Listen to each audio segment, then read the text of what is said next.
BBOR, Black Box Online Radio, coming to you from West Virginia at heart and from around the globe.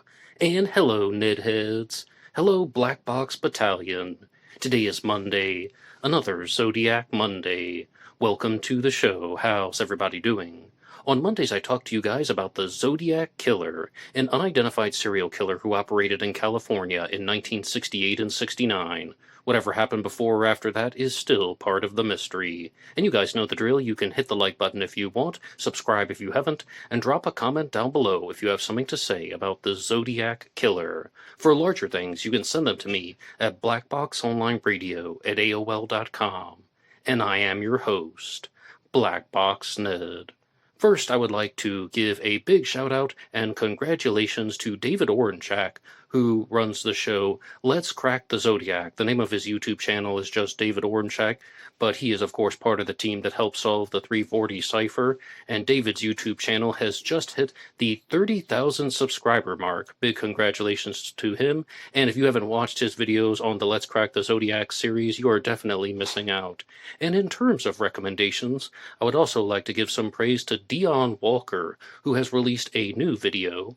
I saw Dion Walker on Ross Geraci's channel, Planet X Filmworks, about 6 or 7 months ago, and he said for the year of 2025 that he was going to be releasing some new Zodiac Killer videos done in the podcast format, and one of them came out, and I was anticipating the others, and it seems like several months have gone by, but he has finally released the next long-form video in his series, and I kid thee not.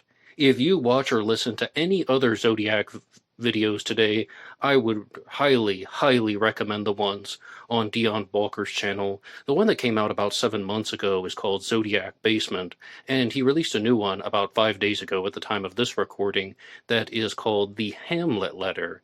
And if you do listen to these, I'm also going to give the introductory statement that you will really want to be focused on them. This is not something where you want to have like another screen open and looking at some other website and just have some audio in the background.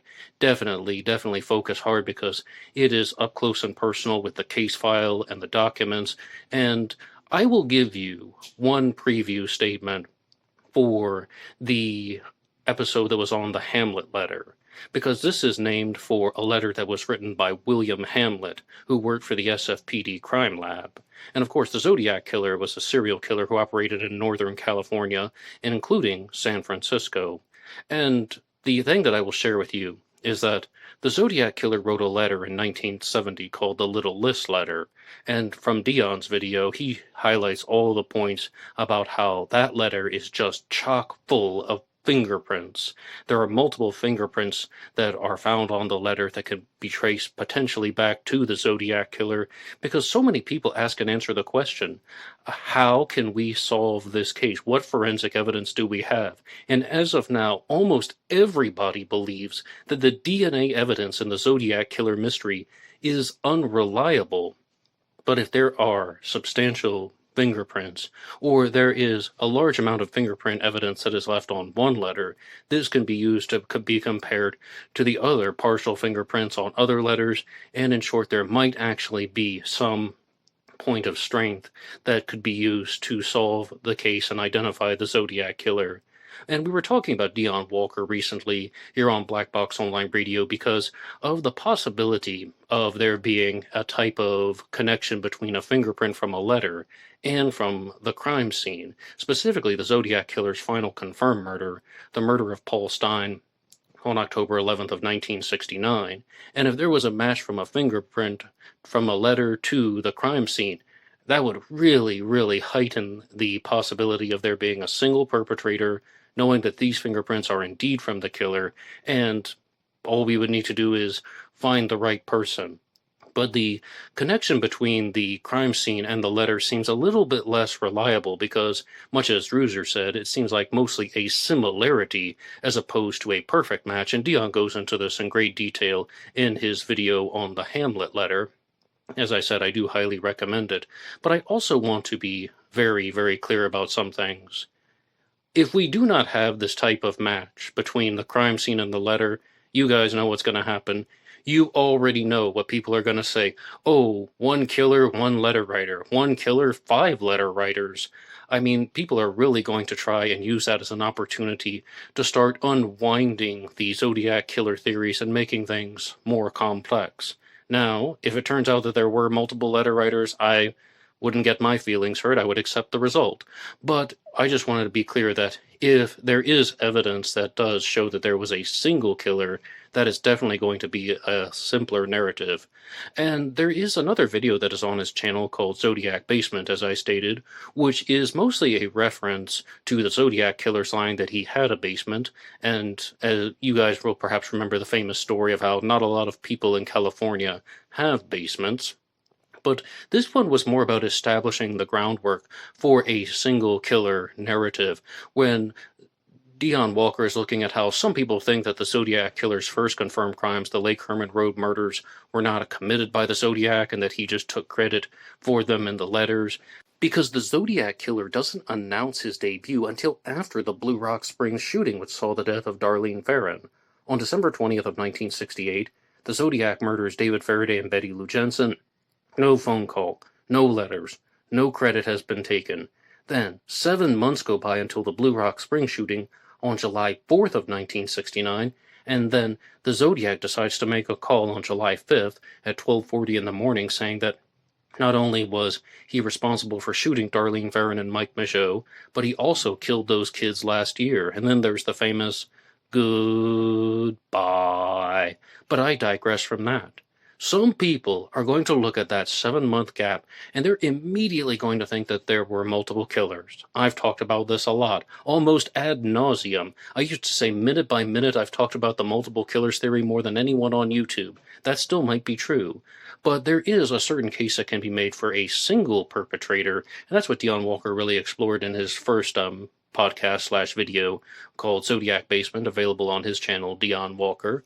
But when it comes to the types of theories that would say that the Lake Herman Road murders were not genuine Zodiac activity, of course many of you will be thinking about the hoax theory. That's the idea that there was not a single killer. There was a single letter writer who took credit for the murders and unified the set of unrelated murders with the letters. But that's not the only one. For example, when you look at a Zodiac suspect like Frank Dryman Valentine, he was incarcerated. He was in prison in Deer Lodge, Montana, at the time of the Lake Herman Road murders. And yes, that's the famous Deer Lodge prison. So he would have had to have been in jail, then gets out in 1969, goes to California, and some way, somehow, he would have had to have learned about this from reading the police report and getting the exact specific information in the report, because as Dion shares in his video, there are going to be conflicting stories and so on, and conflicting pieces of information in the reports, so that the way that the Zodiac was able to do this, was it done through reading the police reports and stealing someone else's observations, or was it done simply because he committed the crimes and he remembered it? One more time, you can hear more about this in Dion Walker's set of videos on his channel. One is called Zodiac Basement, and the other is called The Hamlet Letter. And as we move onward, I have to give another shout out to River Prawn Pottery, who was the one who recommended that I watch the Consult podcast, or listen to it rather, the Consult, available at True Crime Consult. And they did an interview with Michael Butterfield that was actually shared over 4 different episodes. And when I went through the third one, they were talking about this exact concept. What exactly would be the evidence that would unify the Zodiac Killer's actions and activities? For example, you have all of these differences in the Zodiac's activities. At the Lake Herman Road murders, the victims are shot by gun, they are ordered out of the car, and then the Zodiac shot David Faraday in the head, and Betty Lou Jensen was shot multiple times. Then at the Blue Rock Springs shooting, Darlene Ferrin and Mike Michaud are shot while sitting in the car. Why weren't they ordered out of the car again? And then at the Lake Berryessa stabbing, that's a stabbing. That is committed by knife. The victims are tied up. The Zodiac's wearing his hooded costume. The only time he wore that costume, mind you. And then we have the murder of Paul Stein, where there is a single lone male who is killed in Presidio Heights in San Francisco. Not a lover's lane, not a woman present. No hooded costume. Absolutely not, because we have the composite sketch of the perpetrator, even though there was that one YouTube channel that thought that the Zodiac was wearing his hooded costume in Paul Stein's taxi, and that's why they thought there was a black man who committed the crime. And that's why they put out a be on the lookout for a black male because of the hooded costume. I kid thee not, that was a real theory, but most people do not entertain something like that. But how do we unite this? What is the commonality among all of this? And the consult was proposing that it's insecurity, it's the desire for control, it's the urge to just be in control of all things. And Michael Butterfield even talks about this in the consult interview when he says, when you look at the murder of Paul Stein, who's being killed? A taxi driver. Why would the Zodiac target a taxi driver? So many people are looking at things like, well, maybe he's trying to get to a specific location to line up points on the map, or maybe he was trying to confuse the police by not attacking at a lover's lane. All of this is about being in control, power assertive. This is somebody who wanted to tell somebody where to drive him. And he's telling the driver where to go to the driver's own death. It's just someone who wants power. This is someone who wants to direct someone. This is someone who wants to make all of the choices and, of course, fuel their own narcissistic agenda.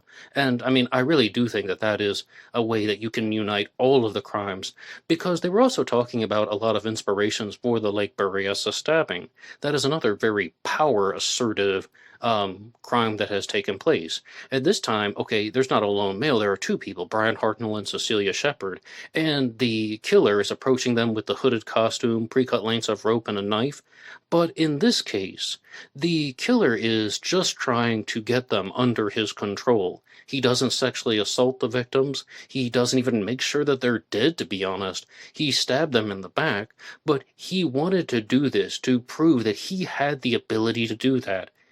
The desire for power, the desire to be in control, and this is all just a giant cover-up for insecurity. Dr. Todd Grande made a rather lousy profile for the Zodiac Killer, psychological profile that is, but one thing that he might have been very, very spot on about is that the Zodiac was low in neuroticism, like he's not worrying about his actions, he's not worrying about the consequences of them, he'll leave the bodies right where they are, but he is also very insecure. Low in neuroticism, high in insecurity.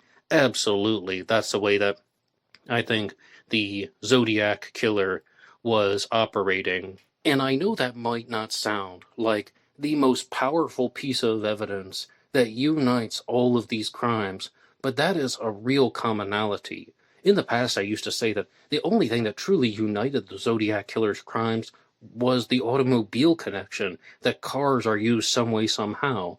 But cars are just about transportation. I mean, that is a commonality, but it's not the only one. How about insecurity, power-assertive murders, as well as narcissistic tendencies? All of these things. So I give credit to the consult for sharing those observations. As I mentioned, they had Michael Butterfield as a guest during their 4-part series. I was just discussing the material from episode 3. And Michael Butterfield is also the author of the book The Zodiac Killer, the story of America's most elusive murderer.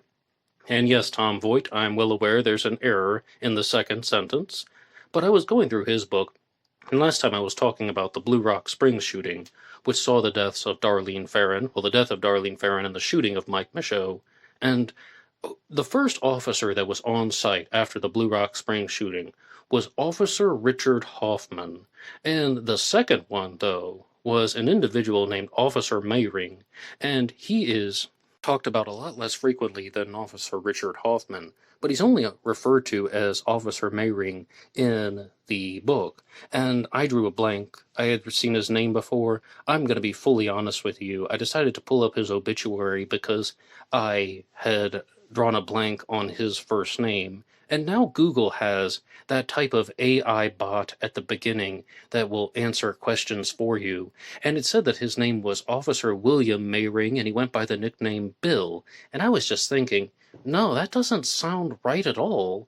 So I decided to just kind of go through the results, and I found that his name was Gene, and I'm like, yes, that sounds right, Gene. His nickname was Gino, not Bill. So this is just another example of how the AI mechanisms might be giving conflicting results as we look things over. but he was the one who took Andy Nicolaus Jr. into custody, and he's simply referred to as Andrew in the book, in Michael Butterfield's book, but I've shared his name because it's in other places online. And after the Blue Rock Spring shooting, Darlene and Farron and Mike Michaud are bleeding, and a car pulls into Blue Rock Springs Park, and this is the car that is driving slowly and quietly, and then the driver is named Andrew, as he's referred to in the book, and then he turns and then makes a slow and quiet exit. But then Officer Meyring is the one who trails him down, turns on the police lights, and so on. And there was a brief conversation that happened, such as, "Oh, just because I drove by the park and those people are over there," something to that effect. But Andy Nicolaus was taken into custody because of suspicion of felonies. As far as I understand, he's not exactly arrested. He's more or less being detained, as I said, under suspicion of felonies. But the obituary for Gino Meyring is posted on legacy.com, and I will just read that right now. He was born on July 27th of 1942, and he died on October 31st of 2013. Well, that's Halloween. And if this is the Blue Rock Spring shooting, and then we're talking about July 5th when the officers arrive, then he would have been 26 years old at the time. Gene Roger Meyring, also known as Gino, passed away peacefully at home on October 31st after a short battle with liver cancer. Gene was born on July 27, 1942 in Vallejo. Gene graduated from Vallejo Senior High in 1960 and held a career as a Vallejo police officer. After retiring, he and his wife Anita Meyring moved to Kingsman, Arizona. Here he established his handyman business called Gino's Home Repairs. And then, big rest in peace to him. I just wanted to share some of those stories. And I would also like to use this episode as an opportunity to talk about something from a previous discussion on Black Box Online Radio. And about 2 weeks ago, really it's about 8 or 9 days, not 8 or 9 days, 2 weeks would be, oh goodness, 12 or 13. You see, I don't know any math. Life is hard when you don't know math. I cannot stress that enough. But about 2 weeks ago, I made an episode on the Fairfield letters, and I would like to look at the questions and comments that you guys have left behind on the Fairfield letters, because this is one that also contained a possible cipher solution made by me. Now, there are two Fairfield letters, and one of them contained a 5-character cipher, which I will be calling the Z5, and Tom Boyd also pointed out in the comments section that if it's not a confirmed cipher, should we really be calling it the Z5? And I completely accept that. I really do, because I am someone who is even going to go as far as to say that, as of now, I don't believe that the Fairfield letters are authentic. When I was examining it, I had a reversal for about 5 minutes when I began to strongly consider the possibility that these letters were actually from the real killer because of their similarities in symbols. And one thing that I absolutely stand by in regards to the Fairfield letters, specifically the Z5, is that the person who wrote this saw the 340 and they used the same symbols. Specifically, they used the same combinations of symbols. It's a 5-symbol cipher, 5-character cipher. So you only really need 2 combinations because there are 5 symbols, but there are only 4 of them are unique. So it's really just these 2 combinations of symbols that are used. But I absolutely think that that's what happened. And if you didn't watch my video on the Fairfield ciphers, very clearly, I thought that the solution was RLSOS, meaning restricted line, save our souls, or save our ship. SOS is the distress call. And I would like to look at your comments because a lot of you guys were very just open-minded. Some of you were also being very fair and very honest, and you guys were sharing a lot of good stuff here. And of course, I posted that video because I genuinely wanted some criticism and feedback. And our first one comes to us from Matt M., who says, "I like the Fryby and SOS solution, but maybe it's CASOS, not RLSOS, California SOS, as in Save California." He lists all the major California cities below the cipher, and you can see that he has done that here for the Fairfield letter, by he meaning the author of this one. I said in my video, and I still stand by this, that I would give my SOS observation about a 90% chance of being correct. Now the full solution, RLSOS, about 60%. The way I did this was, I looked at the symbol combination at the bottom of the 340 cipher, where you can see that the same symbols are used. And if you were to follow the sequence of English letters that turn into cipher symbols, you would get POSHT, and then there's a backwards P at the end, and then you could put in the cipher symbols and decode them to POSHT in reverse. It's almost like mirrored text. That would give you SOS in the Fairfield letter, and you can also do some sequential things with the square and the triangle at the top. That will give you RLSOS, restricted line, save our souls. But 90% on SOS, and then there is only about 60% on the full solution. Now this thing here, I like the fry-by solution. That comes to us from Richard Grinnell, and he posted this on zodiacciphers.com. And this is one that really means Friday by rope, by knife, by gun, by fire. Because on the Fairfield letter, if you're listening to this on the podcast version that's available on Spotify and Apple Podcasts under the name Black Box True Crime and Black Box Podcast, I invite you to check out the YouTube presentation at some point. But if you look at the Fairfield letter, you'll see the 5-character cipher goes directly into this zodiac symbol that's surrounded by 4 smaller zodiac symbols. And the zodiac would release the Wheel of Death that says, by rope, by knife, by gun, by fire. Now, Richard's solution does work out very neatly, and it really is not fry-by. It should be Friday-by, because when the Zodiac said Fry night, he meant Friday night.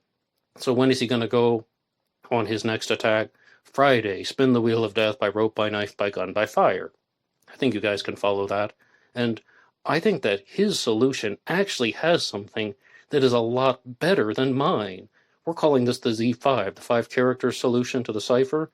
I think his solution is better because it actually incorporates those symbols that are next to it, like the wheel, we can call it that, the wheel of zodiac symbols next to it. He found a way to use them. But here's the challenge. The only way that Richard's fry-by Wheel of Death solution could work is if the Fairfield letters are 100% authentic, because these letters were mailed in 1969. The cipher that you see and that I've been discussing has been mailed in 1969, and the Wheel of Death is something that didn't come until 1970. So this would have to be an authentic communication, and somebody was using this. And yes, I'm aware that the Zodiac did say language like this previously. For example, at the car door, on the car door at Lake Berryessa, he wrote the words by knife, and then that's later used on the Halloween card by rope, by knife, by gun, by fire. So, I mean, I think this is all just evidence that there was one killer, and most people do this. And it was Richard Grinnell who warned me that I would be turning into someone who thinks like this, when he said that the more time people spend looking at the Zodiac Killer mystery, they tend to think that there was one single killer, and he was responsible for the letters, one killer, one letter writer, and there are actually a lot of unconfirmed letters that might actually be authentic. And I'm like that. There are unconfirmed letters that I think are authentic. I mean, some people think that the Pines card was not from the Zodiac Killer. I do. But I would just like to point out that for his solution to work, you would have to have the Wheel of Death. Someone would have to know what the Wheel of Death is before the Zodiac had announced it publicly. Then if it's from the killer, fair enough. But I guess the reasons that I've always thought that the Fairfield letters were not authentic is because there's just something a little bit different about the handwriting, something a little bit different about the printing of the symbols. I mean, when I first saw these, I thought absolutely not, but as I said, I had about a 5-minute cloud in the sky moment when I thought maybe they're actually from the killer. But our next one comes to us from Druser, who says, I think to be confident that you have the correct solution to the Z5, which was on December 16th of 69, the same key needs to also work for the Z38 on December 7th. Like the unsolved Zodiac ciphers, though, we need to bear in mind that there may be no coherent solution. I mean, I'm just going to share what I think. Druser's completely correct. Druser's right most of the time. Did you guys notice that? When he makes his comments and observations, he's usually right because he's very fair and he's also very reasonable. I'm just saying what I would do. And it doesn't matter what I would do, but I'm saying it anyway. I would not use the same method twice. Whether it's the Fairfield ciphers or the Zodiac Killer Ciphers, such as the Z13 and the Z32, I would not use the same method twice. Like when Faisal Zarawi was saying that he solved the Z13 and the Z32 ciphers by using a previous method that the Zodiac had used in the solved 340 cipher. I think that is something that is just so impractical. Because then, at the time that the Z13 and the Z32 were written, if they had solved the 340, let's say, in the fall of 1970, then someone could have also done that, and if you solve one cipher, you solve all three ciphers. It would just not be to the cipher writer's benefit, the cryptographer's benefit, but that's just me. And again, it's not about what any one of us would do. It's about what the Zodiac would have done. But I do have to give a shout out to Dave Smith, who had a comment about my video on the Fairfield ciphers and the Z5 solution.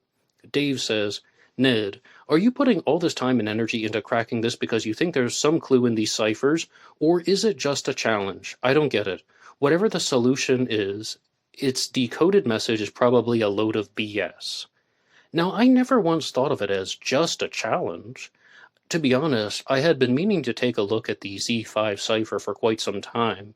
On Black Box Online Radio, I've attempted to solve the Z340. I didn't do the best job. David did the best job, as well as the other guys, Jarl and Sam. I've tried to solve the Z13, the Z32, and now the Z5. And in my mind, I didn't think of it as just a challenge. I thought that it was part of the case and part of the mystery. But as I told you, I don't believe that the Z5 was from the killer. And even if it was, I do mostly agree with Dave Smith here when he says that it's probably a load of BS. From what we have seen from the Zodiac Killer ciphers and his letters, he does not actually clue us in to to anything related to his identity. And stick around for the Comment of the Week award this week, because that'll tie into it. But as far as just being a challenge, in a lot of ways, this really was just a challenge. And maybe that isn't the best use of time, so I do give credit to Dave Smith for asking that question. I definitely do not necessarily think that a solution in the Z5 would bring us to the Zodiac, but I am curious about all of the unsolved ciphers, whether they are the Z13, Z32, or anything that's related to this case. And I definitely want answers to everything. I want answers to which things are authentic and which things are not authentic. But I would love to know what you guys think. Do you believe that it's not a good use of time to try and solve the ciphers because they will not lead to the killer's identity? I would love to know your responses, and you can drop your ideas in the comment section down below. Thank you to everyone who left feedback on my video regarding the Fairfield ciphers. Now, right now, I would like to get to your supporter shoutouts and the award for the Comment of the Week. You can support this channel at buymeacoffee.com, buymeacoffee.com/blackboxned88, and that allows you to make a donation or contribution to help support the show, and anybody who makes a donation will get a shoutout on Zodiac Monday. And our first one comes to us from Batman66. Batman66. Batman bought you a coffee. I never get tired of saying that. And Batman66 says, Zodiac Mondays are my favorite. Well, it's been several years since I started Zodiac Monday, and I do like talking about the Zodiac Killer with you guys every Monday, as well as making some bonus episodes, which have been coming out on Thursdays. Last Thursday, I did an episode about the Idaho 4 murders, and believe it or not, there actually are a lot of parallels and similarities between the Zodiac and the Idaho 4 killer, Brian Koberger. But this week, there will be a new bonus episode about the Zodiac Killer, which will be coming out on Thursday. So one more time, you can hit the like button and subscribe. And I noticed that a lot of people who listen to Zodiac Monday, as well as the other programs, such as Ripper Wednesday and Cooper Friday, have not subscribed. And if you haven't subscribed to the channel yet, now's a great time to do so. Always remember, subscribing is free. And our next one comes to us from River Prawn Pottery, another regular and consistent supporter. River Prawn Pottery, thank you so much for everything. And River Prawn Pottery was once again the person who recommended that I listen to the Console podcast, and it's something about criminal psychology as well as applying it to the Zodiac Killer mystery. definitely up my alley. I greatly appreciate that. And of course, we have CZ Guy. CZ Guy is another regular and consistent supporter. You three have been absolutely amazing with everything that you have done for Black Box Online Radio and choosing to support this program. Not only Zodiac Monday, but also the other programs. Every Wednesday, I do an episode about Jack the Ripper. Every Friday, about D.B. Cooper. And there will be another one about the case of JonBenet Ramsey on Tuesday. And then, next week, I will finally be launching my Black Dahlia series. I've been meaning to start a deep dive into the Black Dahlia for quite some time. It's a true crime case that has always fascinated me, and I know that a lot of you guys in the comments section, as well as those of you who write me at blackboxonlineradio@aol.com, are also very curious about the Black Dahlia. And yes, there are a lot of Black Dahlia Zodiac Killer parallels and overlaps and connections. Even if somebody doesn't exactly have the same Black Dahlia suspect as they do Zodiac Killer suspect, they still find different connections in different ways. So there's a lot of things to look out for here on Black Box Online Radio. And our next one comes to us from Jeff Witcherly. And Jeff actually gave this in response to the episode that I did on Brian Kohberger and the Idaho 4 murders, and Jeff left a comment saying, "Every major case brings out the more than one killer theory: the Boston Strangler, the Son of Sam, the Zodiac, and the Yorkshire Ripper, and the UK. And now, of course, we're going to have multiple killers theories operating with the Idaho 4 murders and Brian Kohberger." That's what Jeff left that in response to. And Jeff also says, "If it wasn't for the countless media, books, and films, everyone would know that the JFK assassination was much more of a slam dunk, so never assume a trial will go your way." And this is actually deviating from the Zodiac Killer material for just a second. But, I mean, Brian Kohberger was the Idaho 4 killer. He is the Idaho 4 killer. He is now in jail. He entered a guilty plea. But there's a chance that Brian Kohberger could have been found not guilty. The trial could have gone that way. And Howard Bloom was talking about this when he said that all you would need is one juror who is not completely in line with the thinking of the other jurors, and they would plant seeds of doubt in the minds of the other jurors, and then at first there could be a mistrial, a hung jury, or there could also be something as just a very, very powerful, persuasive form of reasonable doubt that gets spread across the entire jury, and they find him not guilty. Look at the O.J. Simpson trial, for example. So trials will not always go the way that we expect. And thank you so much for that, Jeff Witcherly. And I would like to thank everyone who left donations for Black Box Online Radio in the form of super chats, super thanks, or the buymeacoffee.com page. I greatly, greatly appreciate it, and I cannot thank you enough. But I told you guys that I would get to the award for the comment of the week, and this one is going to Kid Freshie. Kid Freshie is another two-time Comment of the Week award winner. He is the second person to obtain this, Kid Freshie, and Kid Freshie says something in response to my question when I said that did the Zodiac Killer reveal his name in the cipher? Kid Freshie says, "I will not tell you my name," in quotations. And I think that that is absolutely an excellent point. And that answers the challenge question from Dave Smith when he wrote out the words or the wording of, "Are these things beneficial?" I do not believe the Zodiac Killer left his name in the ciphers. And Kid Freshie is pointing out how the Zodiac even gave us a precursor that he would not give his real name in the ciphers. "I will not tell you my name," meaning that if we saw the Z13 and the Z32, they might have something. There might be a coherent message. I think that they are coherent messages. I don't think that they are duds. It's just, I don't think they're going to be extremely, extremely revealing about the killer's identity. And unless it has some type of twisted backwards way, like the first letter is his first initial, the last letter is his last initial, something where there isn't enough information, but he's not giving his legal name in the ciphers. Well, Kid Freshie, you are the winner for the award for the comment of the week, a two-time winner, and we have a couple of those now. So if you guys have anything to say at all about the Zodiac Killer, please drop your ideas in the comments section down below.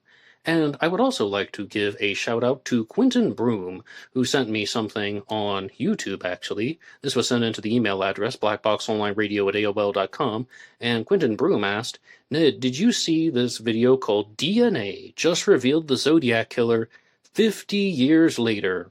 And I don't even want to say the name of this channel, I am only doing it to cite the source, but this is from The Mind Vault. And this is just another example of an AI-generated video where a computer program perhaps, has put together a set of words and images saying that there's been a DNA match and the Zodiac Killer has been identified.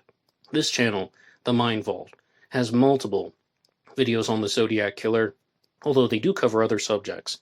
And they've also labeled things as like the 340 cipher having DNA that was used to create the profile for this DNA revelation.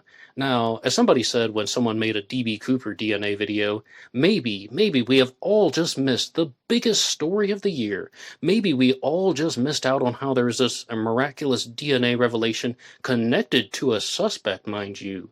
And the name of that suspect, I bet you're wondering, is Bobby Jenkins. Bobby Jenkins is the suspect according to the Mind Vault, who was identified as the Zodiac Killer using DNA testing. And at the very least, I'm like, all right, well, I'm not familiar with this Bobby Jenkins suspect. Let's just see if there's anything about him online. And almost every source was pointing toward a different person, not named Bobby Jenkins, but Charles Robert Jenkins. And I'm like, no way. I mean, I literally mean that. No way, because Charles Robert Jenkins was the only person who came up in the search results, and he has made one appearance on Black Box Online Radio in the past. Charles Robert Jenkins was one of the defectors from the United States military who ended up living in North Korea for decades, and I discussed him in my episode called The Death of James Joseph Dresnok. He is another one of the defectors who moved to North Korea, for lack of a better term, and took up residence in North Korea. Charles Robert Jenkins eventually got out, though, and he wrote a type of memoir/autobiography about his experiences there. But, of course, he's in North Korea at the time, and this is just Bobby Jenkins. Now, I know about Darwin Jenkins as a Zodiac Killer suspect, but not a lot of info came up about this, and I'm only sharing this with you guys to let you know that there are a lot of AI-generated channels now where they're not using real sources and real information. They're making it all up. They'll be citing medical doctors and scientific journals in their presentation, according to the study from this institute on page 75 that was written on June 14th of 1999 that this scientific discovery happened, and it appears like it has all just been fabricated through AI. AI is becoming more advanced, but at the same time, it's very important for us to pay attention to the BS that's going around. I told you guys that the Mind Vault had many videos on the Zodiac Killer. The Zodiac's Final Secret, a forgotten cipher that led to his DNA. That was the one that I was telling you about that talked about how they found DNA from the Zodiac Killer on the 340. Solved. How DNA finally cracked the Zodiac Killer's 50-year-old cipher. Okay, this time they didn't find the DNA on the 340. The DNA cracked the 340 cipher. Does AI even know what it's doing? I told you, though, at the very beginning, AI is going to be giving us very contradictory information. They have one video called What Did the Zodiac Killer Really Say? Then DNA just revealed the Zodiac Killer 50 years later. A lot of similar titles going around, but thankfully, not a lot of people are watching this channel. It has less than 400 subscribers at the time of this recording. Actually, I misread that. It has less than 100 subscribers. It said 29. It's only 29 subscribers at the time of this recording. And even though I'm talking about it now, I'm telling you to pay attention to these things. But I don't recommend that anybody subscribe to the Mind Vault because it's just AI slop. We're going to be hearing that more and more as the years go by. AI slop. And moving on here on the Zodiac Killer News Report, I would like to give a shout out to Anna Garcia, who runs the wonderful True Crime News. Yes, True Crime News is a very big platform, channel, as well as a network which airs on television, and they of course have their podcast.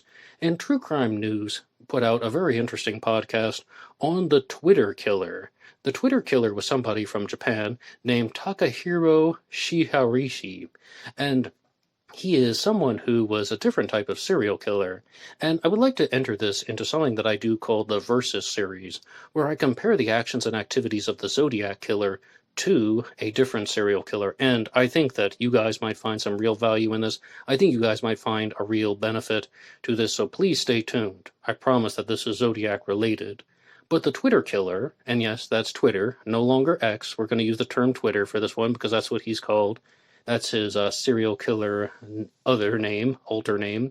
And he is a serial killer from Japan who would lure women back to his home, and then he would kill them, dismember their bodies, and just cut them apart. And on True Crime News, they were even saying that this guy is a little bit like Jeffrey Dahmer as a serial killer, but he is worse than Jeffrey Dahmer, even more vicious than Jeffrey Dahmer. But one of the things that really stood out to them was he was luring these women back to his home voluntarily. It's almost as if he's meeting them online, he's talking to them, he's putting on a non-threatening facade, he's making them feel good, and he's bringing them back to his home before he murders them. One woman even lived with him for a week before he murdered her. So this goes to show that not all serial killers are this type of sad, lonely man who can't attract anybody.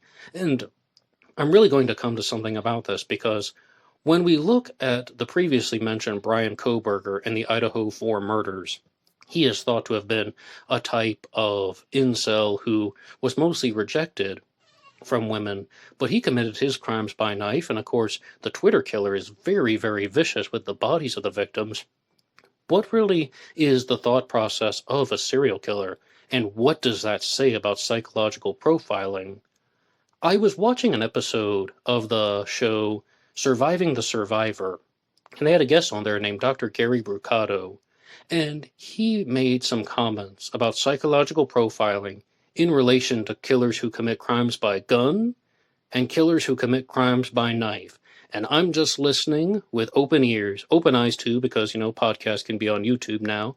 And the Zodiac Killer committed crimes by gun and by knife. So what exactly is the type of killer that is going to commit a crime by gun?